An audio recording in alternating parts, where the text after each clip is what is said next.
life after death we are discussing with the subject matter based on Kathopanishad.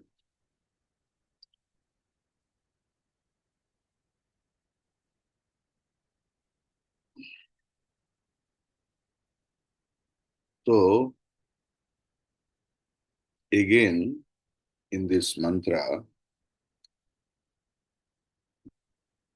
Mother Shruti has clearly concealed a beautiful artistic stroke which throws a flood of light upon the magnanimity and truthfulness of Yamaraja or the Lord of Death. Then,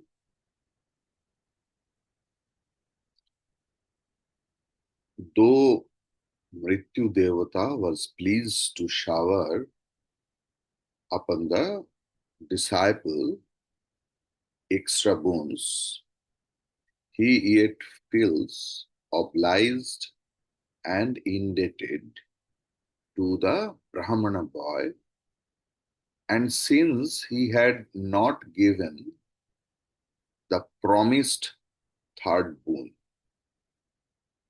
it was possible that Nachiketa himself might have forgotten the first promise made by Mrityu Devata. Maybe. That's why ask of me three boons. But Mrityu Devata, the magnanimous, the master of righteousness, himself reminds this Nachiketa of the third boon. Choose now, O Nachiketa, your third boon. Because extremely pleased at the disciples' intelligence, sincerity, and devotion, Mrityu Devata is helping upon him blessing after blessings. So Dharmaraj declares that the details of the ritual given out for men of mm, the world through the boy shall be eternally called after Nachiketa.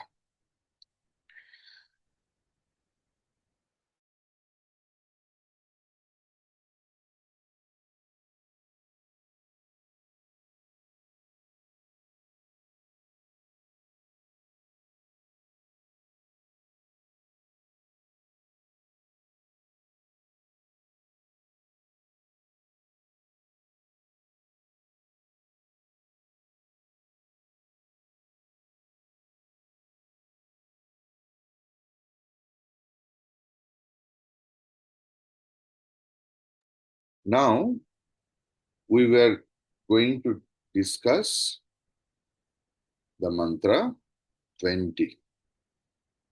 Iyam prete vichikitsa manushe अस्तीत्येके नायमस्तीति चैके एतद् विद्वाम् अनुशिष्टस्त्वयाहम् वराणमेष वरस्थितियः.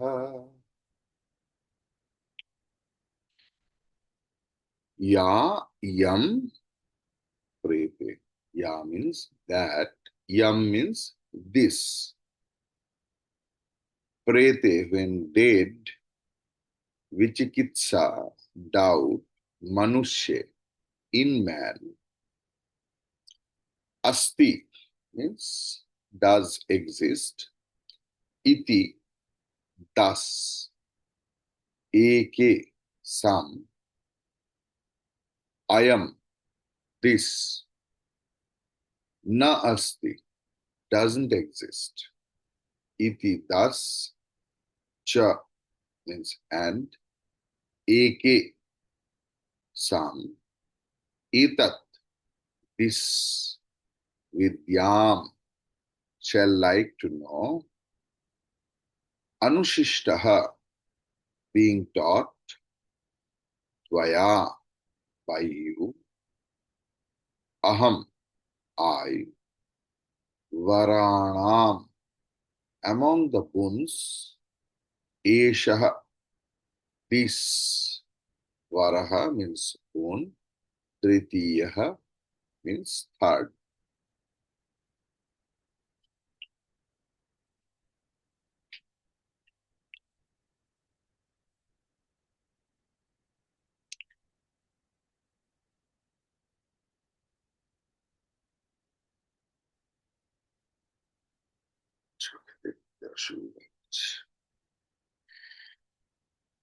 मनुष्य प्रेते यम vichikitsa. So actually, the prose order of the mantra what is? Na manushye prete ayam asti iti eke cha na asti iti eke yamba yam ya etat tvaya अनुशिष्टः अहम विद्याम वराणाम एषः तृतीयः वरः. Clear? This is the prose order. Beautiful. I will explain you. Don't worry. तो मनुष्य प्रेते यम विचिकित्सा. मनुष्य की मृत्यु के बाद ये जो संदेह संशय हमारा अंदर में रहता है, क्या संशय? अस्ति इति एके न अयम अस्ति इति च एके. कोई कोई बोलते हैं परलोक में आत्मा है, कोई कोई बोलते हैं मृत्यु के बाद ये आत्मा नहीं रहता. एतत् ये मतलब आत्मा की अस्तित्व या अनस्तित्व, ये जो विषय है ये विद्याम अनुशिष्टः त्वया अहम. मैं आपके द्वारा उपदिष्ट होकर शिक्षा पाकर जानना चाहता हूं. वराणाम एषः तृतीयः वरः. दिस इज माय थर्ड गुण.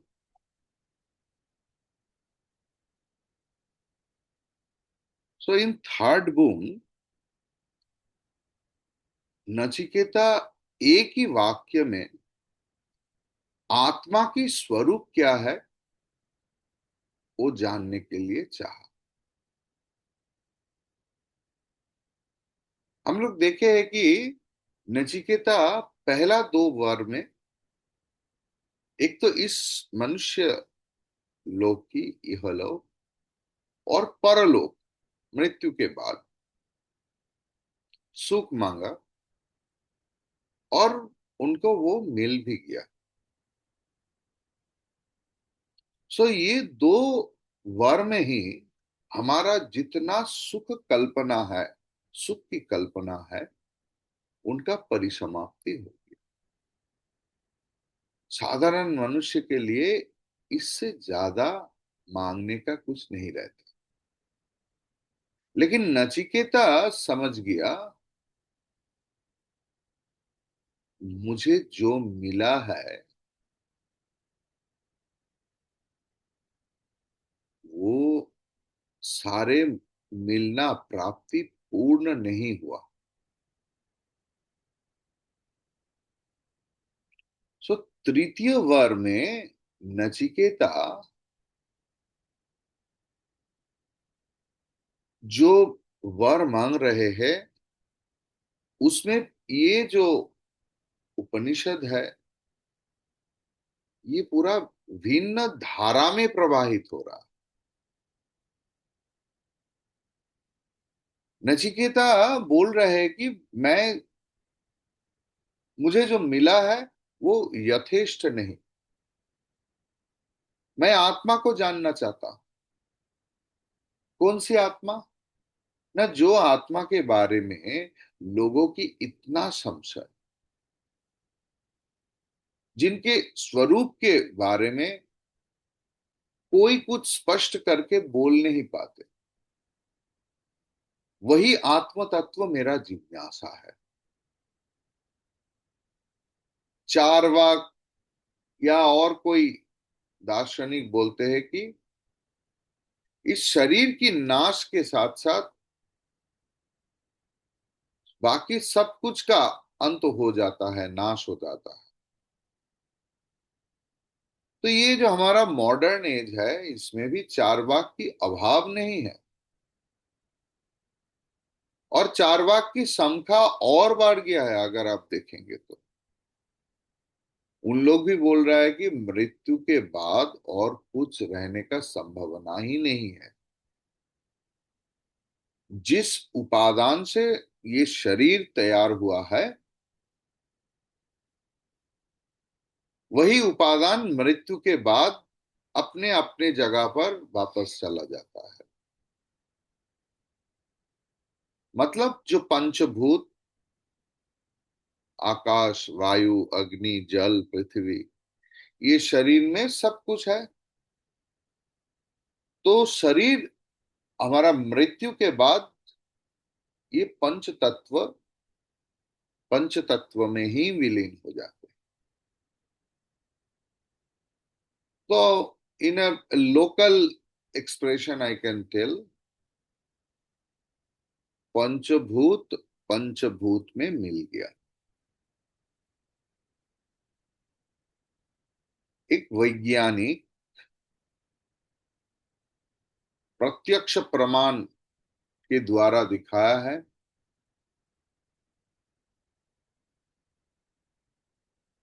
कि ये जो मोमबत्ती है, अगर आप उसे जलाएं, उनका विभिन्न उपादान कैसे रूपांतरित होकर अपने अपने स्थान में वापस चला जाता। तो जिसको हम लोग मोमबत्ती बोल रहा था, वही एक कंपाउंड, वो मतलब जिसे मोमबत्ती बोल रहा था, it was the composition of some sort of things. सिर्फ एक रूप आया, इसके लिए उनको मोमबत्ती कहने लगा। जब वो कंपोजिशन, वो कंपाउंड ब्रेक हो गया, तो ब्रेक हो जाने के बाद एक एक एलिमेंट अपने अपने स्वरूप में वापस जाते। तो मोमबत्ती बोल के कोई वस्तु ही और नहीं रहता। तो ये शरीर भी मोमबत्ती के जैसे एक मिश्र वस्तु, बहुत सारे पदार्थ के मिश्रण में तैयार हुआ है। ये मिश्रण जब ब्रेक हो जाता है, जब डिसइंटीग्रेट करते हैं, तब क्या होता है ना, बाकी सारे उपादान अपने अपने स्थान में अपने अपने धातु में वापस चला जाता है। इसके बाद इसके बाद क्या होता है, ये हमारे मन में हर वक्त एक सवाल रह जाता है।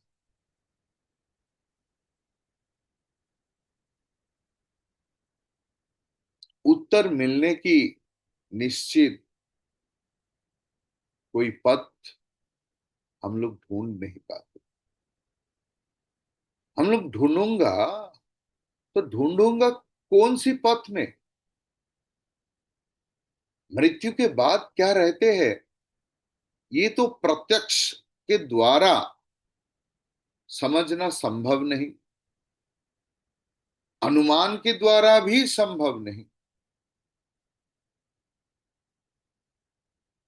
मनुष्य का जो कल्पना, वो मैं के रूप में है। तो तब उस कल्पना की अवसान होता है, तो किसको आश्रय करके ये सारे कल्पना होगा। अभी इस शरीर को आश्रय करके मैं ये कल्पना चल रहा है कि मैं ये शरीर हूं। लेकिन जब ये शरीर रूपी आश्रय चला जाएगा, तब मैं का कल्पना कहां से होगा, नहीं होगा। तो मैं तो खत्म हो गया। सिर्फ चारवाक भी नहीं, बहुत बड़ा बड़ा दार्शनिक भी यही मत पोषण करते हैं।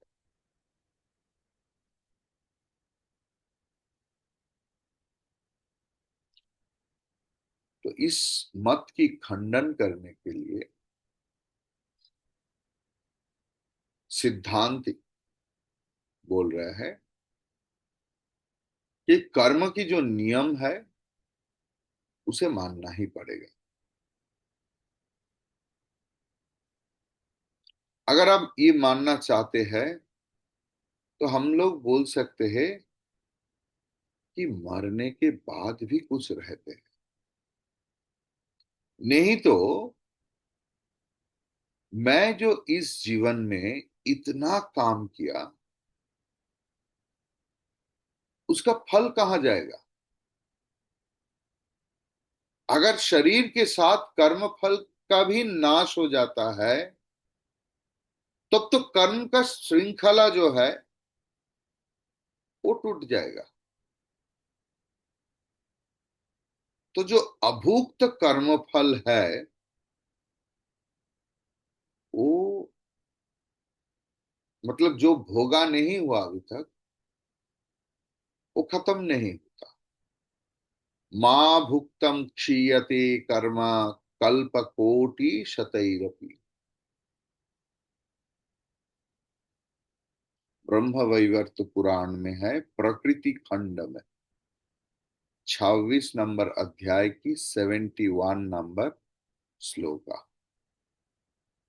माँ भुक्तम क्षीयते, लिख लो।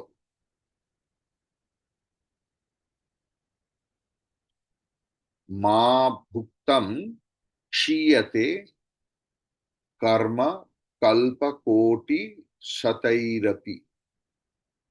ब्रह्म वैवर्त पुराण प्रकृति खंड 26 चैप्टर 71 श्लोका।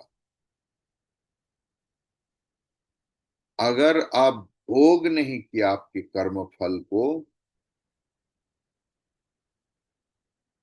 तो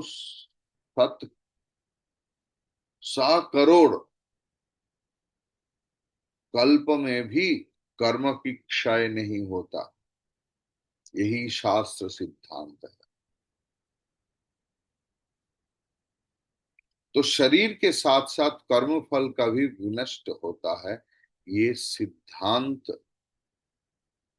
चलेगा नहीं।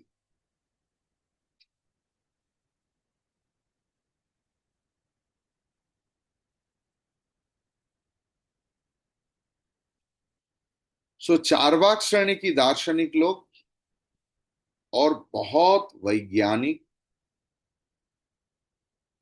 प्रत्युत्तर दे सकते हैं। रुको रुको रुको, या अगर सिद्धांत प्रतिष्ठा होगा तब तो उनका हानि होगा। सिद्धांत का तो प्रतिष्ठा ही हुआ नहीं। उनका प्रमाण क्या है? ना शरीर नष्ट होने से सब कुछ चला जाता है। लेकिन सिद्धांत तो कोई हवा में खड़ा नहीं होगा। तो सिद्धांत का हानि क्या है? तो सिद्धांती जो सिद्धांत देते हैं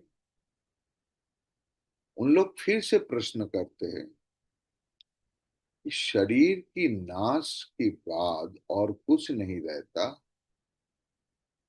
इसके विषय में तुम लोगों का कोई प्रमाण है? तो चारवाक बोलेगा नहीं, नहीं है।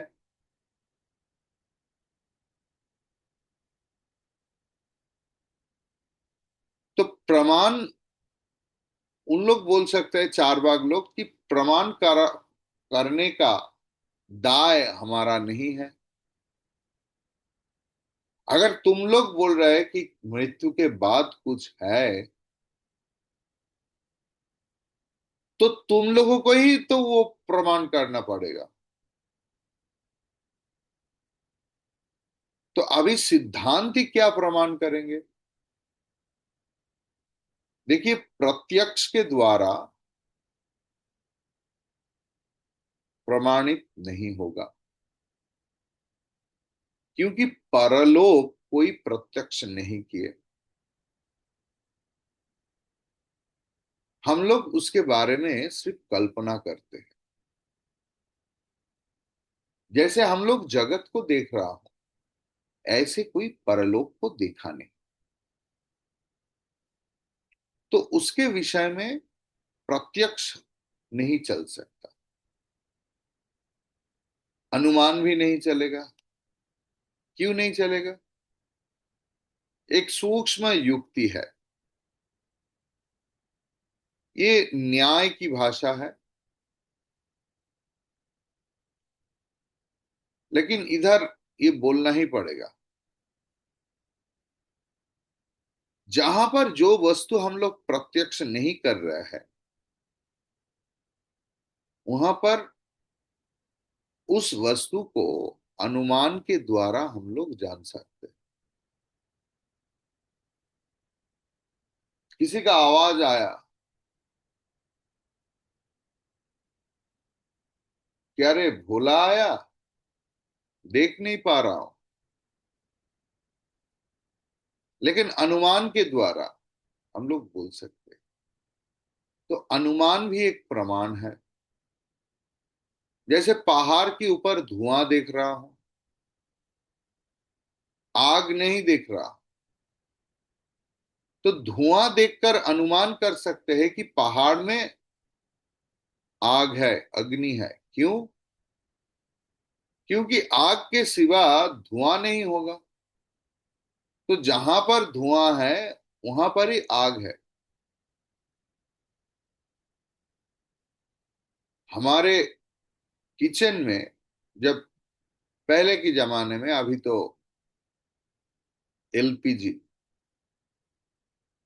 तो जब लकड़ी कोयला से खाना पकाते थे हमारे दादी परदादी लोग, तो जब रसोई घर से धुआं उठते थे, मतलब वहां पर आग है। ऐसे कोई क्षेत्र नहीं था कि जहां पर धुआं है लेकिन आग नहीं है। पहाड़ के ऊपर धुआं देख रहा हूं, मतलब वहां पर भी अग्नि है। इसका नाम है अनुमान। वहां पर मैं आग को प्रत्यक्ष नहीं देख रहा, डिस्टेंस है। इसलिए हमारे जो दृष्टिपथ है उसके बाहर है वो। लेकिन प्रत्यक्ष नहीं हो रहा है, अनुमान तो हो रहा है। ऐसे ही परलोक में आत्मा है या नहीं है, अगर प्रत्यक्ष ना होगा तो अनुमान में भी बोल सकता है। लेकिन यहां पर अनुमान नहीं चलेगा, क्योंकि जहां पर अनुमान करूंगा, जिस वस्तु के ऊपर अनुमान करूंगा, उसका प्रत्यक्ष होना जरूरी है, क्योंकि प्रत्यक्ष के ऊपर अनुमान खड़ा है। जैसे कि पहाड़ में आग, अनुमान कर रहा हूं। अगर पहाड़ मैं नहीं देख रहा हूं, तो उसमें आग की अनुमान कैसे करूंगा?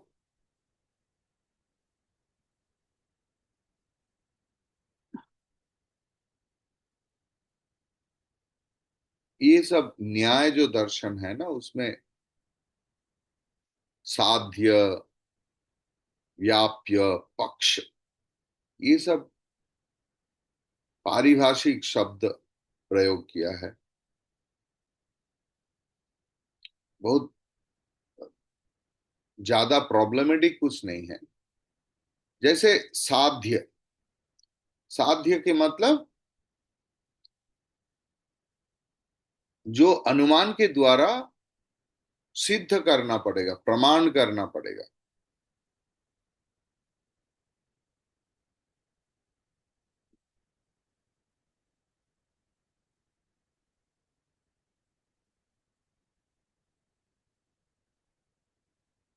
जो मतलब यहां पर आग, तो अनुमान के द्वारा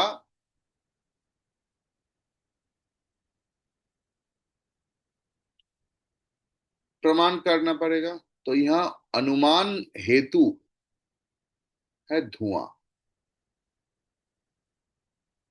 तो जिस पदार्थ में साध्य का संशय रहता है उसे पक्ष बोलते हैं। तो पक्ष है पहाड़। पक्ष के मतलब ये पहाड़ की प्रत्यक्ष हो रहा है, इसलिए आग की अनुमान हो रहा है। तो परलोक तो प्रत्यक्ष नहीं हो रहा है। तो अगर परलोक ही प्रत्यक्ष नहीं हुआ हो रहा है, तो वहां पर आत्मा की अनुमान कैसे होगा? तो यहां पर पक्ष की अनुभव नहीं, इसीलिए अनुमान नहीं चलेगा। बहुत सारे दार्शनिक चार प्रकार की प्रमाण मानते हैं: प्रत्यक्ष, अनुमान, उपमान और शब्द।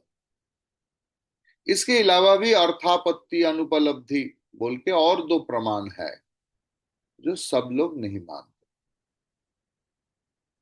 आत्मा की अस्तित्व है या नहीं है, इसके लिए एकमात्र प्रमाण है शब्द प्रमाण, और कोई प्रमाण नहीं है। शब्द मतलब आप्तवाक्य, ऋषि वाक्य। ऋषि वाक्य मतलब वेद वाक्य।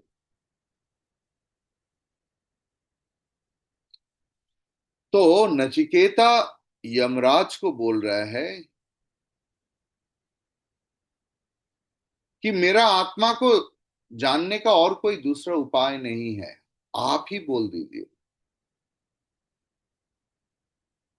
ये जो किसी के पास से सुनकर कुछ जानना, इसे ही शब्द ज्ञान बोलते हैं। तो नचिकेता, मैंने, मुझे पता है वेद, लेकिन वेद तो ऐसे बोल नहीं पाएगा। ऋषि बोलेगा, टीचर बोलेगा, गुरु बोलेगा, आचार्य बोलेगा। तो उनके शब्द से तो मेरा ज्ञान हो रहा है, इसीलिए इसे शब्द ज्ञान बोलते हैं। नचिकेता यमराज के पास से सुनेंगे, यमराज अतीन्द्रिय अनुभव संपन्न व्यक्तित्व, और नचिकेता आज उन्हें प्राप्त किया। तो नचिकेता समझ लिया कि ऐसे व्यक्ति मुझे और दोबारा नहीं मिलेगा जो मुझे आत्म तत्व को इतना अच्छा समझा सकते हैं, क्योंकि ये मृत्यु की देवता है। तो यमराज की पास से नचिकेता जानने के लिए इच्छा प्रकाश किया। तो हम लोग पहले ही बताया कि इस लोक में और परलोक में सारे सुख पाने के बाद भी अपूर्णता रह जाते हैं शरीर मन में। इसलिए आप देखेंगे अमीर लोग भी मंदिर मस्जिद गिरजा में जाते हैं। जिनका 14 पुरुष में कभी कुछ अभाव नहीं होगा, इतना पैसा है कि अगर वो इनकम बंद भी कर देगा तो कोई फर्क नहीं पड़ता। ऐसे लोगों के अंदर में भी अपूर्णता है। क्यों रहता है? क्योंकि अगर मैं मेरा स्थायित्व के बारे में डाउटलेस नहीं हो पाता, तो मेरा भोग संपद क्या काम में आएगा? उस भोग संपद से 2 दिन का आनंद हम लोग पा सकता, लेकिन अगर हम लोग विचार करके देखो तो ये आनंद तो दुख का ही नाम है। जब तक मैं मेरा स्वरूप को नहीं जान पा रहा हूं, कोई भी भोग मुझे पूरा के पूरा तृप्त नहीं कर सकते, और नित्य तृप्त भी नहीं कर सकते। अगर मैं ही अनिश्चित हूं तो ये सारे भोग किसके लिए है? यही प्रश्न जागते हैं। तो आत्मा को ना जानने तक कोई भी व्यक्ति नित्य तृप्त नहीं हो सकता। तो आत्मा को जानना जरूरी है। आत्मा ही खूंटी है, आत्मा ही केंद्र है। अगर मैं मेरा केंद्र को, मैं मेरा असली मैं को अगर नहीं जान पाऊंगा, तो बाकी हजारों विषय जानकर मेरा फायदा क्या है?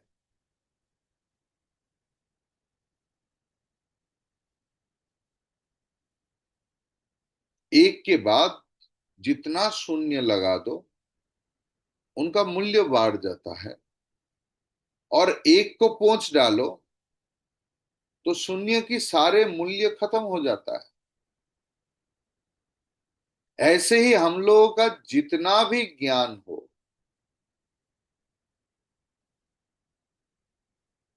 भोग की वस्तु, ऐश्वर्य,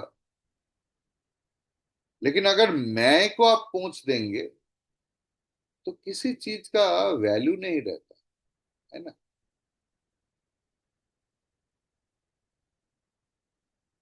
इसीलिए मैं को जानना जरूरी है। अगर मैं मेरा मैं को स्पष्ट रूप में जान पा सकता हूं, तो सारे समस्या की समाधान हो जाएगा। तब और जानने का बाकी कुछ नहीं रह जाता। तो सब कुछ निर्भर कर रहा है इसी प्रश्न के ऊपर कि मेरा स्वरूप क्या है। तो अभी प्रश्न उठेगा कि नचिकेता अगर इतना ही बुद्धिमान है तो पहले ही, मतलब पहले ये सब क्यों मांगा कि पिताजी खुश होना चाहिए, निश्चित होना चाहिए, मुझे पहले जैसे आदर करेंगे, या स्वर्ग में ये चाहिए वो चाहिए, ये सब क्यों?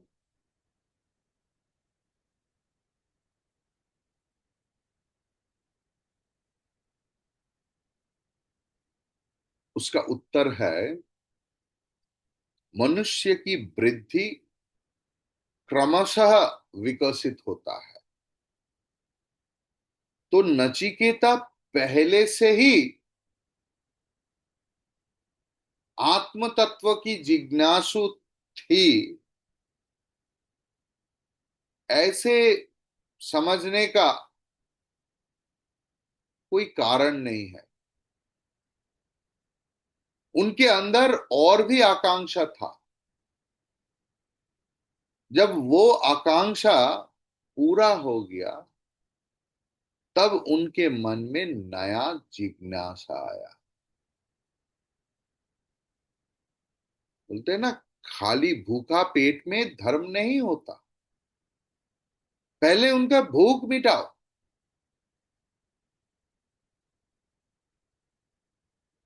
जब वो आकांक्षा पूरा हो गया, तब उनका मन में नया करके एक जिज्ञासा आया, जाग उठा।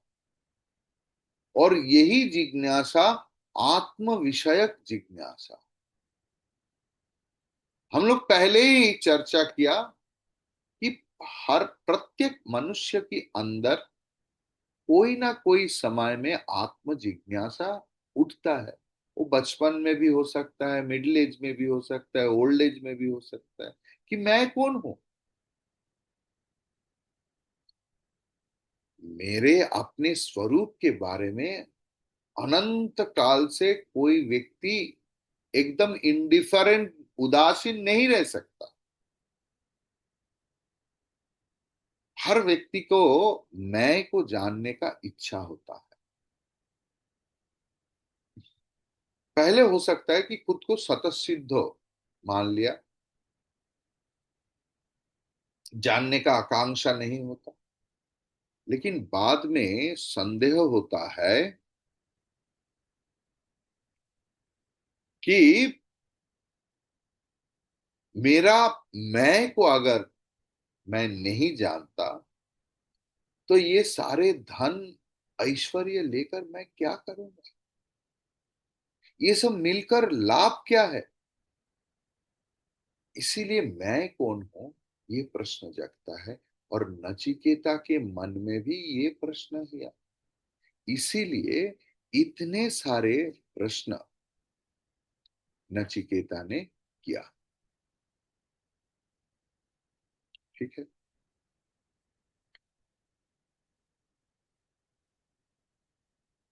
हम लोग काल बाकी चर्चा करेंगे।